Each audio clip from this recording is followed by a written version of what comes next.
Bom dia, primeira série. Vamos iniciar mais uma aula de filosofia.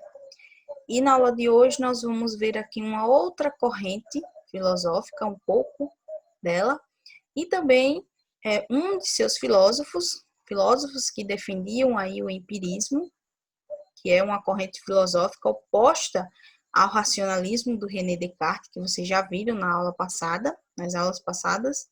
E hoje nós vamos ver aqui um pouco a respeito do pensamento do John Locke a respeito do empirismo, tá certo? O empirismo, ele é uma doutrina filosófica do século XVII, mais ou menos, que trata do conhecimento advindo das experiências sensoriais humanas. Ou seja, enquanto o racionalismo defendia a ideia de um conhecimento vindo e utilizando como base a razão, os empiristas utilizavam as experiências sensoriais para chegar a esse conhecimento. Então, logo, um indivíduo, dentro da visão empirista, um indivíduo, quando nasce, é uma tábula rasa. E tudo o que ele sabe será aprendido ao longo da sua vida. O empirismo, assim como os racionalistas, investigou também problemas filosóficos relacionados ao conhecimento. Por exemplo, qual seria a origem do conhecimento humano? Como esse conhecimento é adquirido? Quais seriam os seus limites? Essas são algumas reflexões que o empirismo se baseou aí dentro da sua doutrina filosófica. Assim como o racionalismo. A diferença é que partiram de bases, vamos dizer assim, diferentes. Então, questiona-se nesse sentido a certeza das nossas crenças e opiniões e alguns aspectos da realidade que pensamos serem objetivos. O termo empirismo deriva da palavra grega emperia, que designa conhecimento ou habilidade obtida por meio da prática, ou seja, por meio da experiência, né? Sendo também a origem da palavra experiência, por intermédio do termo latino experientia. Então, como vocês podem ver, na própria origem da palavra está a experiência, a prática como base para esse conhecimento, para um conhecimento empírico. Então, dessa forma, né, o empirismo ele vai se contrapor diretamente ao inatismo, que é a parte aí, a vertente do pensamento racionalista que afirma que a existência de todo o conhecimento está no ser humano desde o seu nascimento, sendo necessário somente a introspecção para alcançá-lo, o que defendia o René Descartes. Nós temos o filósofo René Descartes defendia esse inatismo, ou seja, esse conhecimento que nós já nascemos com eles. Não precisamos de nenhuma experiência, de nenhum sentido para chegar àquele conhecimento, porque é algo que nós já nascemos com ele. Não adquirimos após o nascimento. E o empirismo ele vai se contrapor a esse inatismo. Ele não acredita que nascemos com nenhum tipo de conhecimento. Somos uma tábula rasa, ou seja, em branco, uma folha em branco, como o John Locke vai colocar. E por isso não temos nenhum conhecimento aí inato em nós. E além do inatismo, o empirismo também se contrapõe diretamente ao racionalismo, que defende a descoberta da verdade somente através do raciocínio lógico, revelando profunda aversão ao método experimental. Como vocês viram, o René Descartes, ele acreditava e defendia somente a descoberta da verdade apenas pelo raciocínio lógico, utilizando a razão, e não os sentidos, como coloca aí o empirismo, tá certo? Então, entendido aí essa parte o que é a corrente filosófica empirista, as bases dessa corrente, a gente parte aí para o pensamento do filósofo John Locke. Então, esses filósofos de orientação empirista, eles discordavam das teses defendidas pelos racionalistas, como vocês já puderam perceber, né? Eles eram totalmente aí contrários em relação à origem do conhecimento humano. Cada um tinha sua visão e defendia arduamente cada uma delas. Então, eles apontavam a experiência, no caso os empiristas, como fonte do conhecimento, afirmando que este se constrói com base nas percepções dos sentidos e não em decorrência de princípios inatos, isto é, de noções primárias que fariam parte da nossa essência, da essência da mente humana, sem depender de qualquer experiência para se formar. Então, como eu já falei, né, os empiristas, eles não defendiam esse inatismo, esse conhecimento inato ao ser humano. Não existe qualquer tipo de conhecimento dentro dessa visão empirista que antes não tenha passado por qualquer tipo de experiência, por qualquer percepção produzida a partir dos sentidos. Não existe. Então, por isso que ele se contrapõe a esses princípios inatos defendidos pelo racionalismo. E no século XVII, né, o inglês John Locke, ele defendeu esse pensamento empirista, o qual foi aprofundado e sistematizado no século XVIII pelo escocês David Hume, que é o próximo empirista que nós vamos estudar na próxima aula. Então, o John Locke foi um dos fundadores, vamos dizer assim, que passou a defender essa forma de se obter conhecimento, utilizando a experiência como base. Então, o John Locke, ele afirmava que nada havia na mente que não tivesse sua origem nos sentidos. Para ele, a mente ele era como uma tábua rasa, ou seja, uma folha em branco, preenchida aos poucos com ideias simples, obtidas por meio da experiência, sendo possível ao entendimento humano relacioná-la de diferentes formas, por meio da reflexão, compondo assim ideias mais complexas e abstratas.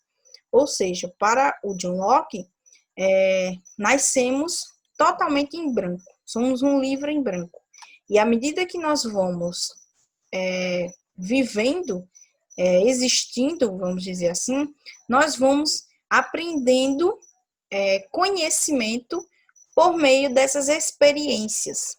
Inicialmente são conhecimentos mais simples, que nós conseguimos absorver por meio dessas experiências, desses sentidos, dessas percepções, e à medida que nós vamos acumulando esses conhecimentos simples, e chega até a nossa mente faz esse trabalho de relacionar esses conhecimentos simples para formar aí conhecimentos mais complexos e abstratos. É como se fosse uma teia, né? A gente parte aí de conhecimentos simples e vai relacionando, ligando a outros tipos de conhecimento para formar um conhecimento mais complexo. Então, dentro da visão do John Locke, era assim que ocorria essa produção do conhecimento, partindo dessa visão empirista. Aqui, de vocês, na página 18, traz aqui um exemplo dessa forma em que John Locke defendia essa produção do conhecimento, né? Então, aos sentidos, portanto, caberia aí a possibilidade de perceber os modos ou as qualidades dos objetos sensíveis e transmiti-los à mente. Era assim que ocorria esse pensamento, esse conhecimento, segundo John Locke. Os sentidos era responsável por perceber aquele objeto e, de alguma forma, transmitir, chegar, enviar, vamos dizer assim, até a nossa mente. Então, por meio deles, por meio dos sentidos, seriam capazes de perceber sensações como quente, frio, doce e amargo, impressas em nossa mente como resultados da experiência. Ou seja, só saberíamos o que é o quente quando nós, por exemplo, tocamos em algo quente. A partir daquela experiência que produzimos quando tocamos algo quente, é enviada até a nossa mente, e a nossa mente ali é responsável por chegar ao resultado do que seria uma coisa quente, vamos dizer assim, a partir dessa experiência. E também outras experiências, como o que é doce, o que é amargo, enfim. Então, para o John Locke, o conhecimento seria, então, elaborado em duas etapas. Primeiro seria a experiência externa e depois a percepção da mente sobre ela. Como vocês podem ver aí, representadas nessa imagem que também tem no livro de vocês. Ou seja, a primeira etapa, ela consiste aí na nossa experiência, uma experiência externa, utilizando os nossos sentidos, e no caso desse exemplo da imagem, essa pessoa, esse homem, ele visualiza aquele objeto, utilizando o sentido da visão, e logo, a partir daquilo que ele enxerga do objeto, é enviado até a mente dele, e a mente é responsável por criar ali o que significa aquele objeto. Então, mas para isso ele utilizou inicialmente aí o sentido da visão. Ele, segundo John Locke, ele não poderia chegar ao resultado do que seria aquele objeto se antes ele não tivesse visualizado aquele objeto, utilizado de alguma forma alguns dos seus sentidos para chegar a essa conclusão, tá certo? Então, lembrando que no empirismo, a relação entre sujeito e objeto vai ser a base do conhecimento. Não existe conhecimento sem essa relação que existe entre a pessoa e o objeto. É preciso que haja essa experiência antes de qualquer tipo de conhecimento. E o objeto, quando a gente fala objeto, não quer dizer necessariamente que seja algo material, um objeto mesmo, uma coisa em si. Não, vai variar aí de acordo com as pessoas. Por exemplo, um médico, o objeto